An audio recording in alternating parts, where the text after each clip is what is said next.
are about to see, Oracle Rising celebrates the recreation of the San Francisco Oracle, the original hippie newspaper published in San Francisco's Haight-Ashbury before, during, and after 1967's Summer of Love, when the Haight seemed the center of a new Olympus. The Oracle papers are a prima materia for the lost civilization of the hippies, and, much like the Dead Sea Scrolls, copies of the Oracle were turning to dust and threatening to disappear from the historical record. The idea for the Oracle came to me in a dream. I woke up in the morning and remembered seeing a newspaper being read all over the world with rainbows on it. And I went out in the streets and started to tell people I had a dream about a newspaper being read all around the world with rainbows on it. Everyone said, wow, what a great idea, let's do it.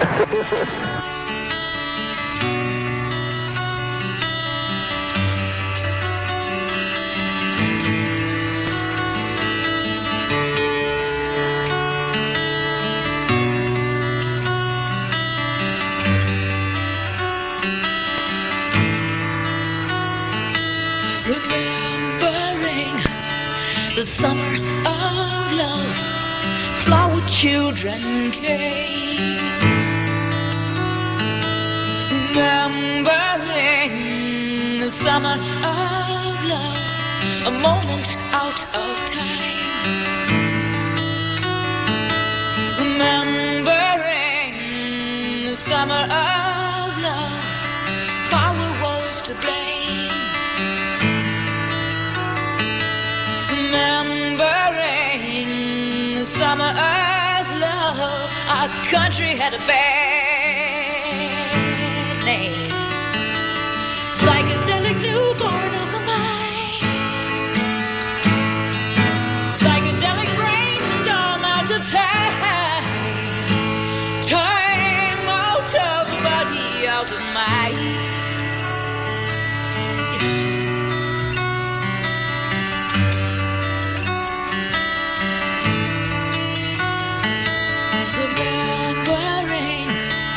Summer of love, an oracle spoke out, remembering the summer of love, rebellion unbound, remembering the summer of love, what's happened to us now. Remembering the summer of love, won't you tell me what it's all about? Another Coney Island of the mind, Lawrence Berlin Getty of the mind, time out of the body, out of mind.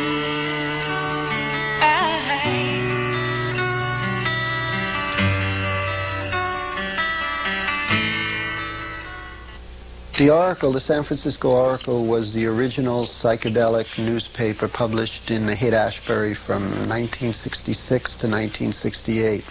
It had a brief but meteoric life, just as the Haight-Ashbury did. And it's like the Rosetta Stone of that forgotten civilization called the hippies. And it's the best publication, the best way to understand the full spectrum of the ideas and the ideals and the art and the symbols and the myths of the Haight-Ashbury and the hippies during the 60s. It started with a dream. I had a dream one night that I saw a newspaper being read with rainbows all over it. I was flying in the air, and I was flying over the whole world, actually. I flew over Peking and Paris and New York, and everywhere I saw people reading a newspaper with rainbows on it. So I started to tell people about my rainbow vision, and everyone said, let's do it!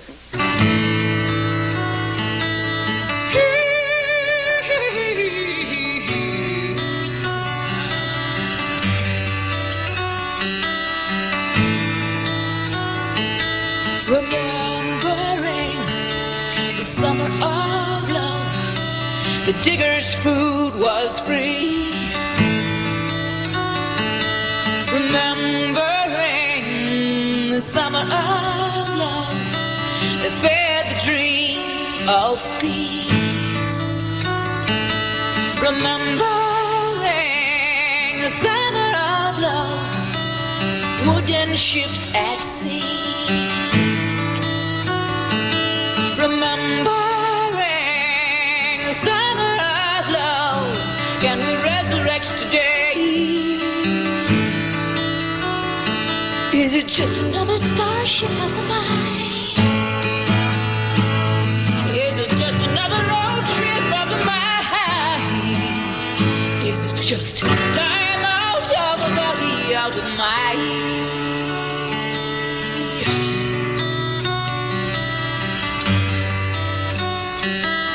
Time out of a body, out of mind.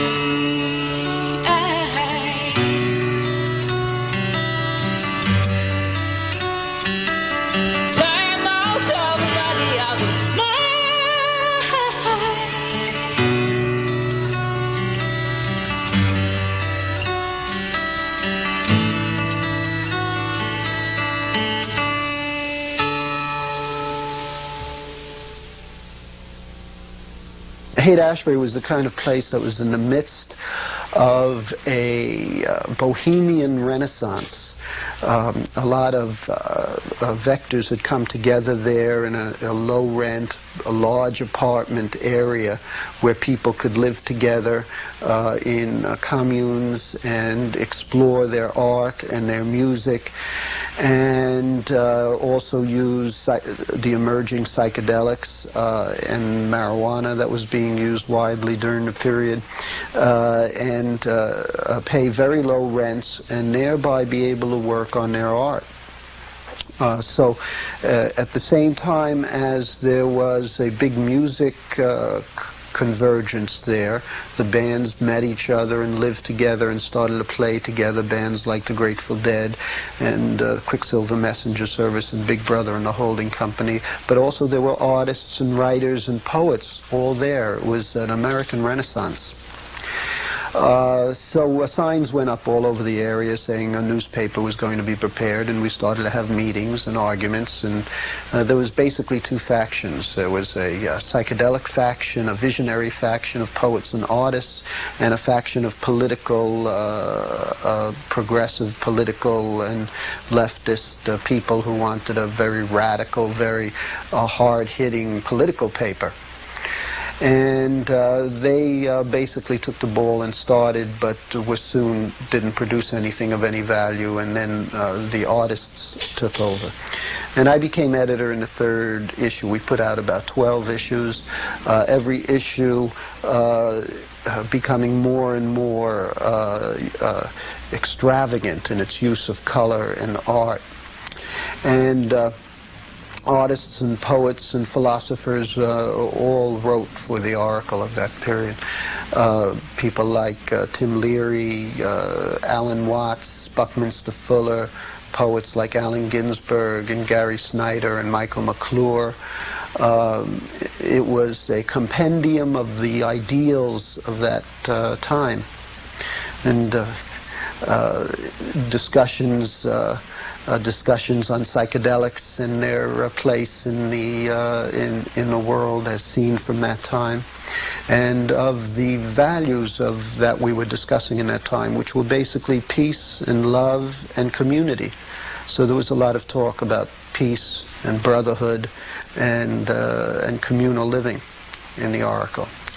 I wandered barefoot through the hate. My hair was long and straight.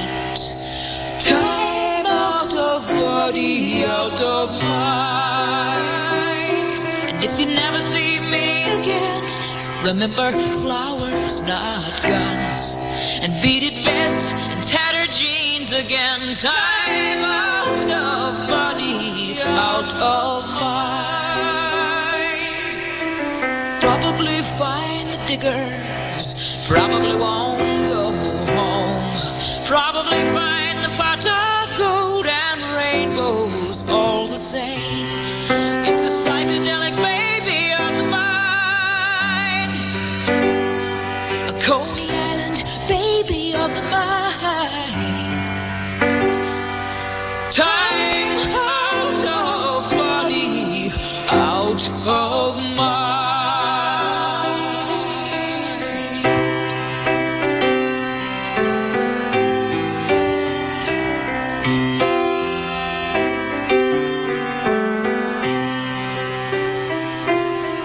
Things as they are, as they are, as they are.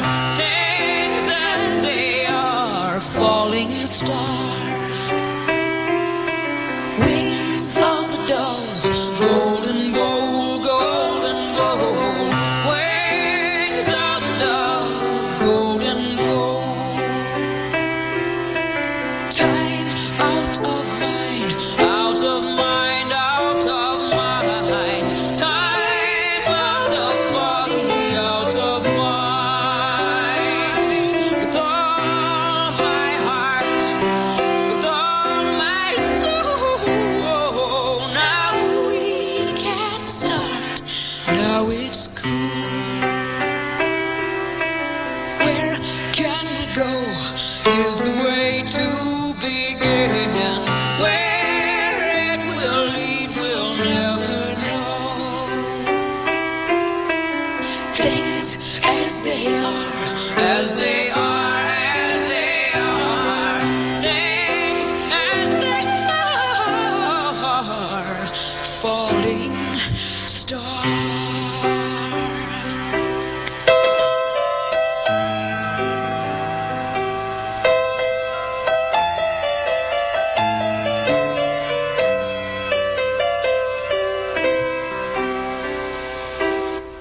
I want my welfare camps. I want my movie show. I got 10 kerosene lamps. I'm 99 years old. This house is already dead. This country's on the skids. This state's made out of lead. I can't feed my kids. My name is Gaia. Hoping in jail all through the sky. Nothing to win or lose. Papa, or you're gonna die. Atom bombs and newborn hoses. Figures at the Oval Room. I live in cardboard boxes. They kill the ocean's womb. Tear off your welfare check. I'll be my way to heaven. Throw me down Walnut Creek. I'll vomit the Pacific Ocean. A moment out of time, a moment to believe.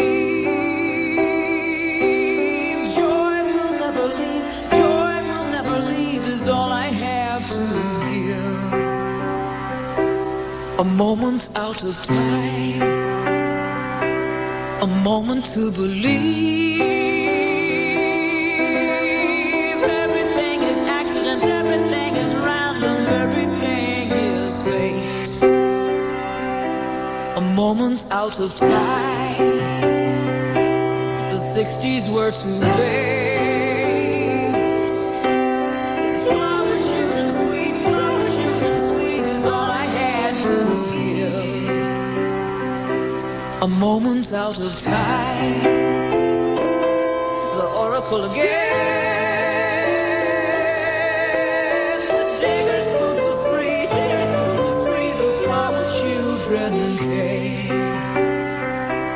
A moment out of time, a moment to believe. Joy will never leave, joy will never leave. All I have to give.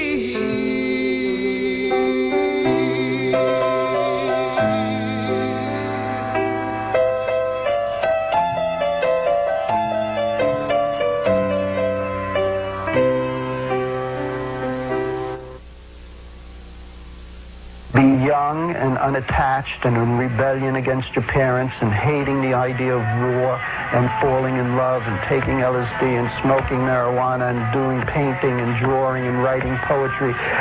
That's the experience. Unfortunately, there was also a lot of hard drugs. Methamphetamines and heroin started to be used. The Diggers felt we had created the hippie. Now we can free people from the idea of the hippie by having his death and funeral, and we will give birth to the free man. There was this sense of having to go on. on to the next invention, the next myth. A moment out of time, the rainbow again. Everything is accident, everything is random, everything is fate. No lessons to be learned, no wisdom to pass down. Joy will never leave, joy will never leave. Don't grieve is all I have to keep.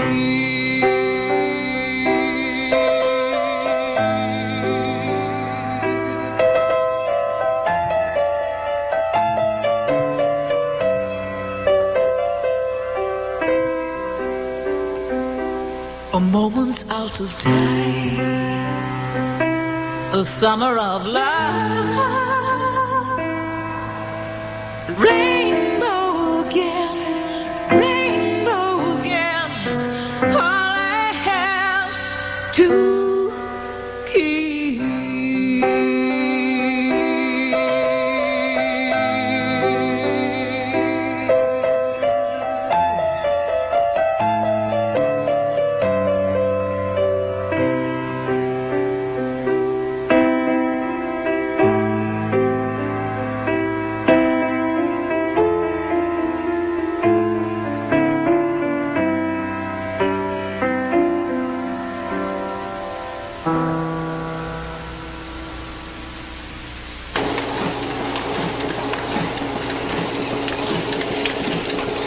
This is quite a project. I feel honored to, after spending 20 years of printing, basic garbage, it's nice to have a job doing something that I actually have some respect for, that I think is going to be an important historical document, as it were. And it's a lot more fun than a real job,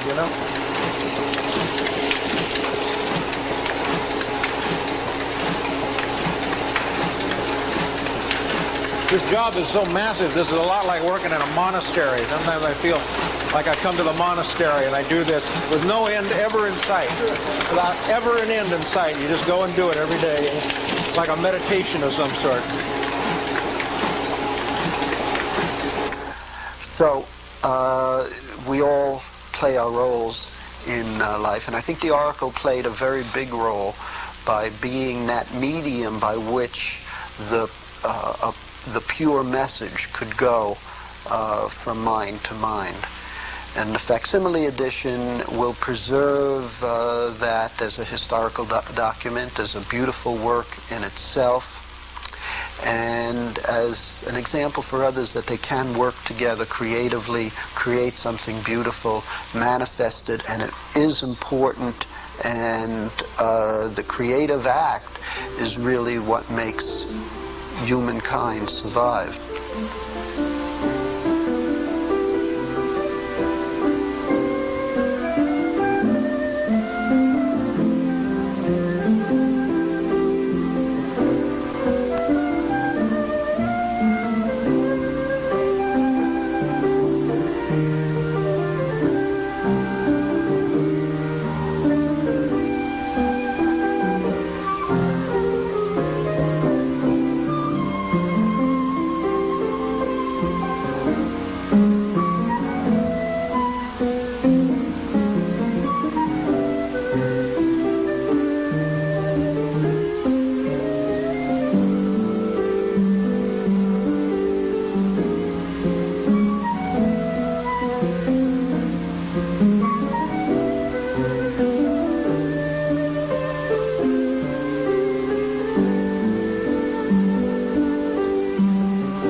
I still think, though, that part of what made it, more than the material in there, part of what made it so amazing at the time, and still in a sense is back to the fact that it was emanating from this sort of like mythical place too, called the Haight-Ashbury. It's like these papers kind of went out. I don't know, I just keep thinking that there's something kind of amazing that gets created when this whole aura around a place for a certain particular time seems to be that it's a, it's a mecca. It attracts people. It's like people wanted to go to the Haight-Ashbury.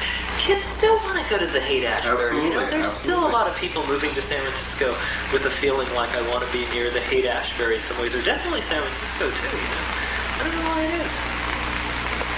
Well, that's why this thing does indeed become somewhat of a sacred text, because being the psychedelic newspaper of the Haight-Ashbury during the time when the Haight-Ashbury really was the Haight-Ashbury, it's kind of a unique production. I knew it was going to be my whole approach and my whole interest in it, actually, though, was almost as a historical artifact. I'm almost beginning to think of this thing, as time goes on, as a kind of Dead Sea Scrolls, because while this went out, and the Haight-Ashbury happened, this went out, this vanished. Copies of the article were very hard to find. I'd heard of it. I always liked to read about the period, you'd hear mentions of it, but you rarely saw the paper. It actually almost vanished.